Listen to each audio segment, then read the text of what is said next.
दोस्तों नमस्कार, my nation news पर आपका स्वागत है। दोस्तों, दुनिया तीसरे विश्व युद्ध की ओर बढ़ने लगी है। यह सवाल इसलिए पूछा जाने लगा है क्योंकि यूरोप और पश्चिम एशिया के संघर्ष थमने का नाम नहीं ले रहे।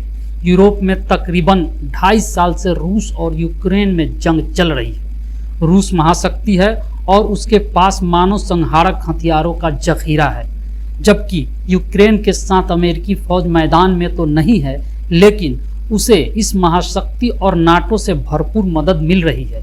उधर पश्चिम एशिया में इजराइल और हमास के बीच चल रहा संघर्ष भी लगातार मारक होता जा रहा है।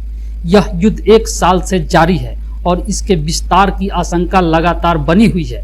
लेबनान पर इजराइल का ताजा हमला इस डर को और बढ़ाता है। तीसरे महासमर की आशंका जताने वाले लोग इसकी वजह भी बताते हैं। उनके मुताबिक यूरोपीय देशों ने रूस को किनारे करने की ठान ली है। इसके लिए अंतर्राष्ट्रीय कूटनीति का सहारा लिया जा रहा है। चूंकि पहला वार रूस ने किया, इसलिए उस पर कई तरह के प्रतिबंध लगा दिए गए हैं। उन्हें डर यह है कि कहीं रूस पर दबाव इतना न बढ़ जाए कि वह परमाणु हथियार चलाने को तैयार हो जाए। उसने 2 बार यह धमकी भी दी है। यहाँ शीत युद्ध का दौर भी याद किया जा रहा है। हालांकि यह 2 महाशक्तियों सोवियत संघ और अमेरिका के बीच का वैचारिक टकराव था, जो 1990 तक चला, जब तक कि सोवियत संघ का विघटन नहीं हो गया। सोवियत संघ की साम्यवादी सोच थी, जबकि अमेरिका पूंजीवाद की वकालत कर रहा था। दोनों महाशक्तियां अन्य देशों की मदद करके उनको अपने पाले में रखना चाहती थी, जिसके कारण उनमें संघर्ष होता था। हालांकि इस तनाव के बावजूद दोनों इस पर सहमत रहे कि संघर्ष जुबानी ही हो, हथियार उठाने की नौबत न आए। इसलिए उन्होंने यह आपसी समझ बना ली थी कि पूर्वी यूरोप, सोवियत संघ तो लातीन अमेरिकी देश अमेरिका के प्रभाव में रहेंगे। इसका यह अर्थ भी है कि जब वैश्विक व्यवस्था 2 ध्रुवीय होती है और दोनों एक दूसरे को बराबर समझते हैं, तो अमन कायम रहता है। संघर्ष तो तब बढ़ता है जब वैश्विक व्यवस्था बहुध्रुवीय हो जाती है। मौजूदा हालात की वजह यही है। दरअसल बहुध्रुवीय व्यवस्था में वर्चस्व की लड़ाई अधिक होती है, जिससे तनाव बढ़ता है। 1990 में शीत युद्ध की समाप्ति के बाद अमेरिका एकमात्र ताकतवर राष्ट्र था, लेकिन दुनिया में कभी कोई एक महाशक्ति नहीं रहती। नतीजतन पहले रूस और फिर चीन का उदय हुआ। बाद के वर्षों में भारत, जर्मनी और फ्रांस जैसे देश भी वैश्विक व्यवस्था में अपने लिए जगह बनाने लगे।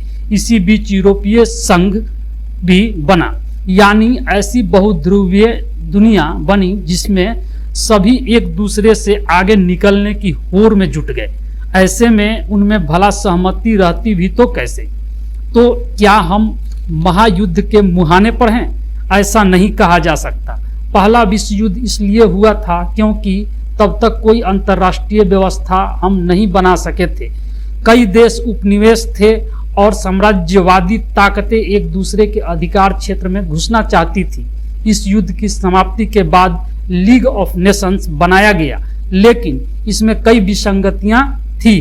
फिर जर्मनी जैसे देशों पर विजयी पश्चिमी राष्ट्रों ने तमाम तरह की कठोर संधियां थोप दी, जिसके कारण वहां हिटलर जैसे शासक का उदय हुआ और दूसरे विश्व युद्ध की भूमिका तैयार हुई। आज ऐसी नौबत नहीं दिखती।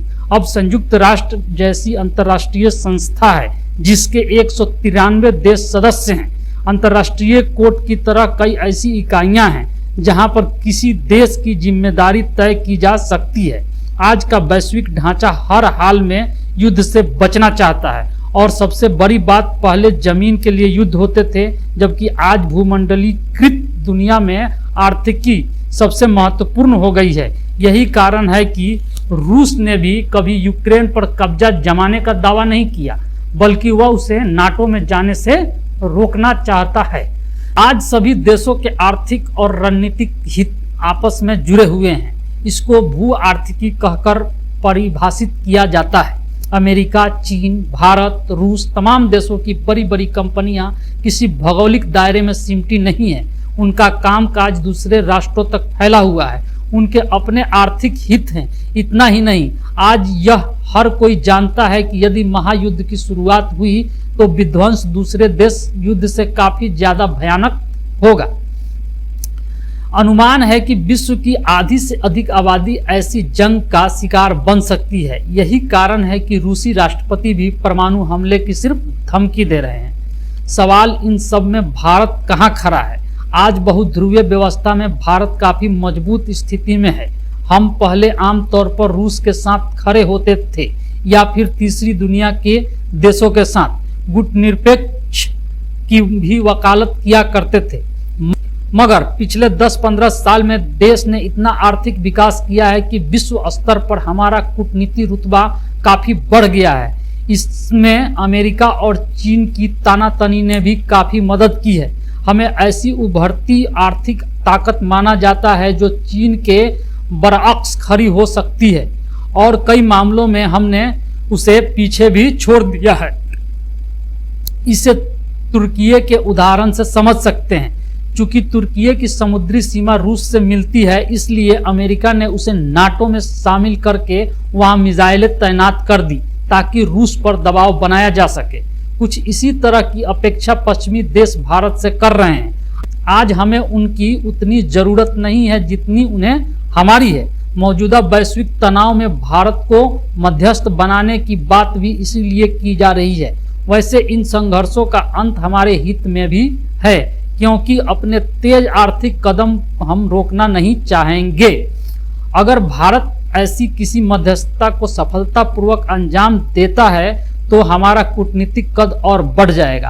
आज वैश्विक शक्ति संतुलन चाहने वाले देश हमें उम्मीद भरी नजरों से देख रहे हैं और अच्छी बात है कि हमारी सरकार इस दिशा में सधे हुए कदमों से आगे बढ़ रही है। दोस्तों, माय नेशन चैनल आपके लिए सबसे उपयोगी व रोचक खबर लेकर आता है, इसलिए माय नेशन चैनल को सब्सक्राइब कीजिए, वीडियो को लाइक कीजिए और ज़्यादा से ज़्यादा सोशल मीडिया पर शेयर कीजिए। बहुत बहुत धन्यवाद, बहुत बहुत धन्यवाद।